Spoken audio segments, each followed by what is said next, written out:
کہ پوری دنیا ورثہ حیرت میں ہے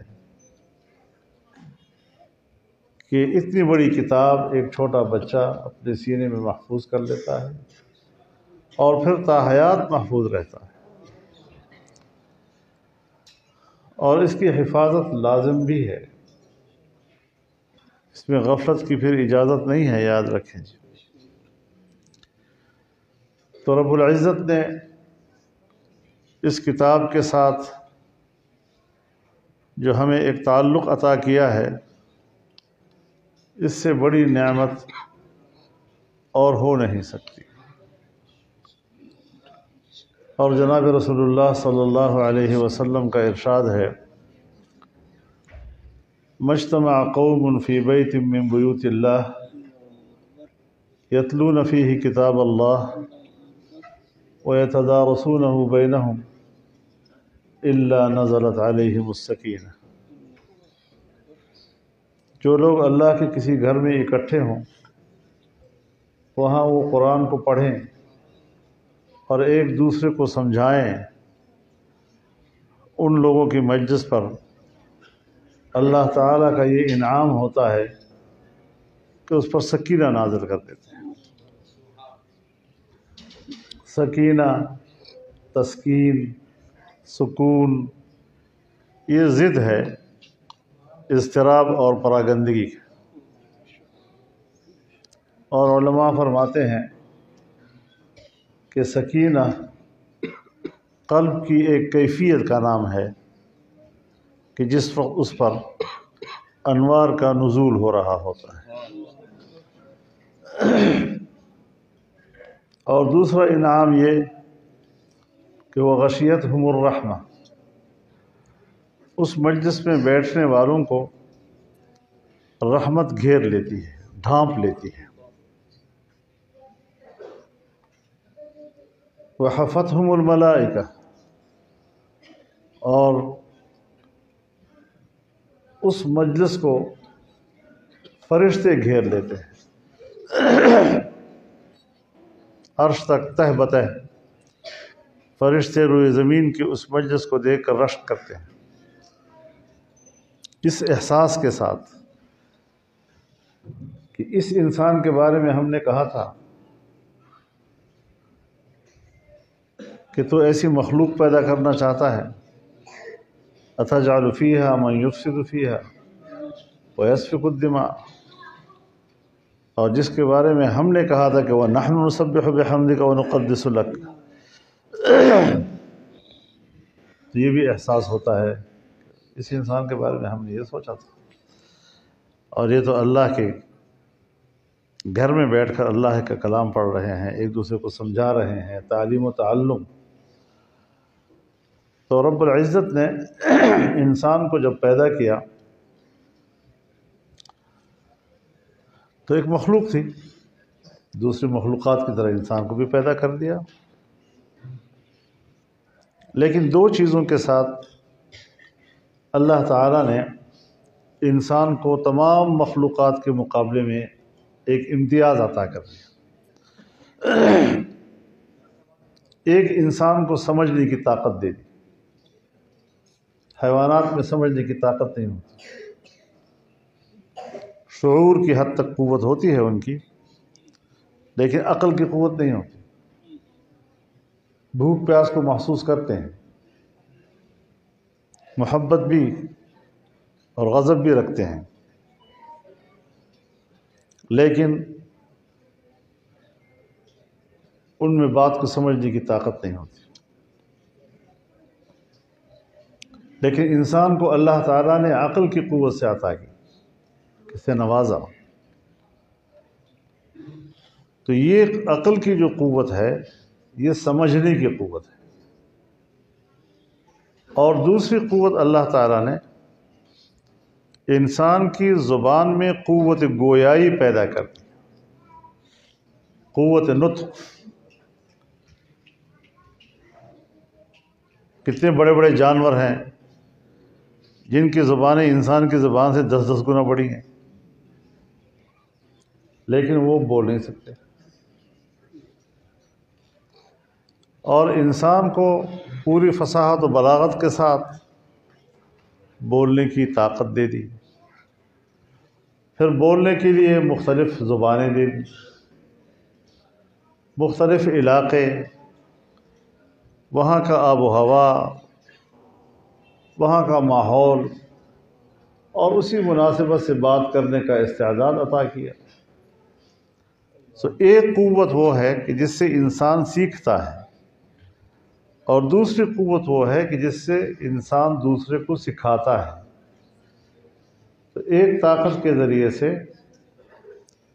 علم حاصل کرتا ہے، اور دوسری طاقت کے ذریعے سے دوسروں کو علم عطا کرتا ہے۔ اب ظاہر ہے یہ دو قوتیں اللہ نے انسان کو کیوں دی؟ آج کا جو ہمارا مشاہدہ اور جو ہمارے سامنے سے گزرا ہے کہ عقل کے بعد اللہ تعالیٰ نے کچھ عقل کی بھی رہنمائی کی ضرورت تھی، تو اللہ نے اس کے لیے وحی بھیجی۔ انسان کی عقل بہت بڑی نعمت ہے، اسی عقل نے تو انسان کو آج کہاں پہنچا دیا۔ یہ جدید دنیا، جدید ارتقاء، سائنسی ایجادات، آسمانوں سے بات کر رہا ہے، چاند پہ جا کر کمند ڈال رہا ہے، ہواؤں میں گھوم رہا ہے،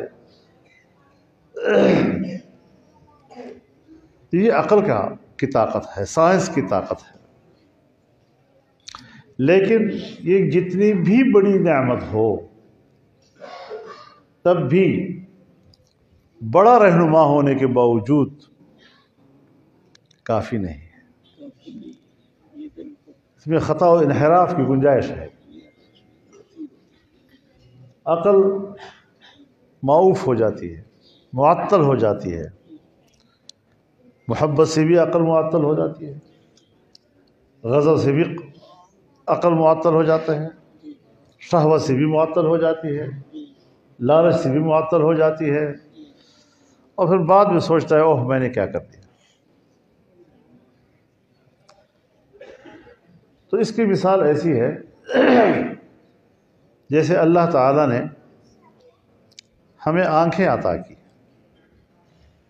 آنکھوں کے اندر بھرپور قوت بصارت موجود ہے، صحیح نظر ہے آپ کی، جوانوں والی نظر۔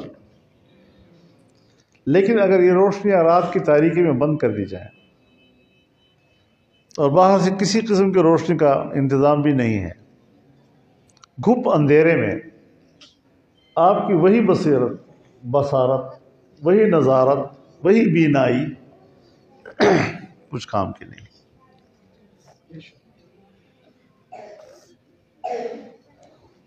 تو اس کے لیے سورج کی روشنی کی ضرورت پڑتی ہے،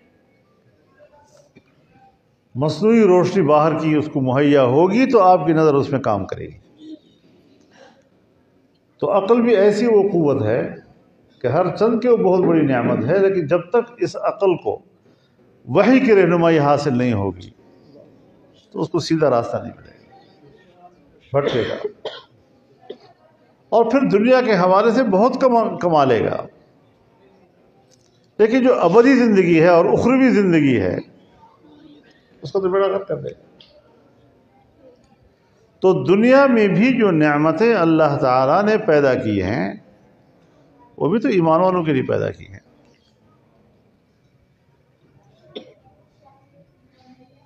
قل من حرم زینۃ اللہ التی اخرج لعبادہ والطیبات من الرزق۔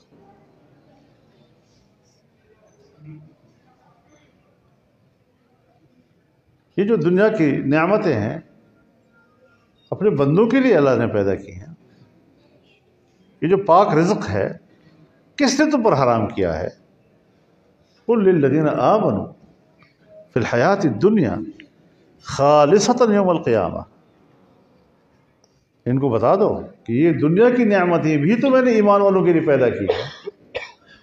ہاں، دنیا میں آپ کے ساتھ غیر مسلم بھی شریک ہے، لیکن قیامت کے روز خالصتاً آپ کے لیے ہیں۔ تو وہ جہاں پر آپ کو وہ نعمتیں ملیں گی جو کافر کو نہیں ملیں گی، اور صرف آپ ہی کے لیے خاص ہیں، وہ تو اس کے لیے بھی کچھ کرنا ہے یا نہیں کرنا؟ ایک مولوی صاحب نے کہا کہ قرآن تو کہتا ہے کہ میں نے ایمان والوں کے لیے دنیا میں نعمتیں پیدا کی ہیں اور کافر بھی شریک ہے. جیسے ابراہیم علیہ السلام نے دعا کی نا، وَإِذْ قَالَ إِبْرَاهِيمُ رَبِّ اجْعَلْ هَٰذَا بَلَدًا آمِنًا وَارْزُقْ أَهْلَهُ مِنَ الثَّمَرَاتِ مَنْ آمَنَ مِنْهُمْ بِاللَّهِ وَالْيَوْمِ الْآخِرِ. اللہ نے فرمایا نہیں، قَالَ وَمَنْ كَفَرَ فَأُمَتِّعُهُ قَلِيلًا، دنیا میں کافر کو بھی دوں گا. تو آج وہ حصہ دار ہے، لیکن بظاہر تو وہ مالک لگ رہا ہے اور ہم بھکاری لگ رہے ہیں. تو علماء یہی فرماتے ہیں نا کہ جب اللہ کے ساتھ ایمان کا رشتہ کمزور ہوگا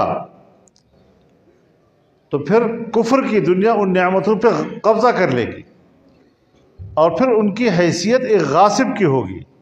تو غاصب سے بھی لوگ پھر بھیک مانگتے ہیں، جیسے ہمارے حالت ہے.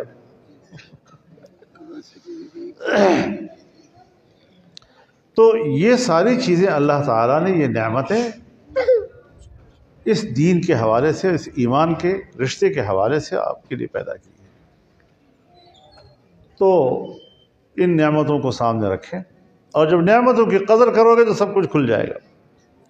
ضرب اللہ مثلا قریۃ کانت آمنۃ مطمئنۃ یأتیہا رزقها رغدا من کل مکان فکفرت بانعم اللہ فاذاقها اللہ لباس الجوع والخوف بما كانوا یصنعون.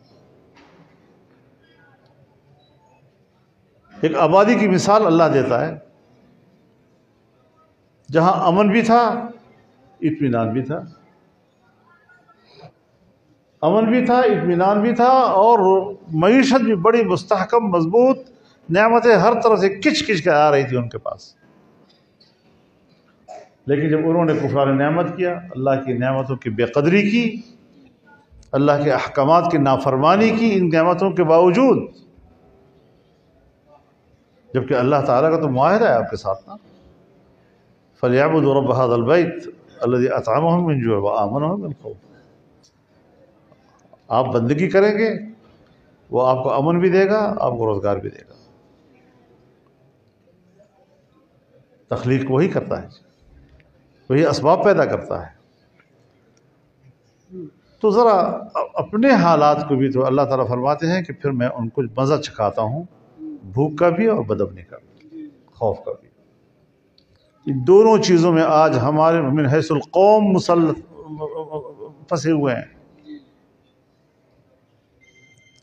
تو من حیث القوم بھی ہمیں اپنا احساس کرنا چاہیے کہ ہم نے اس رب کو کتنا ناراض کر دیا ہے کہ اس کا علاج ہماری حکومتوں کے ہاتھ میں بھی نہیں آ رہی ہے ابھی تک.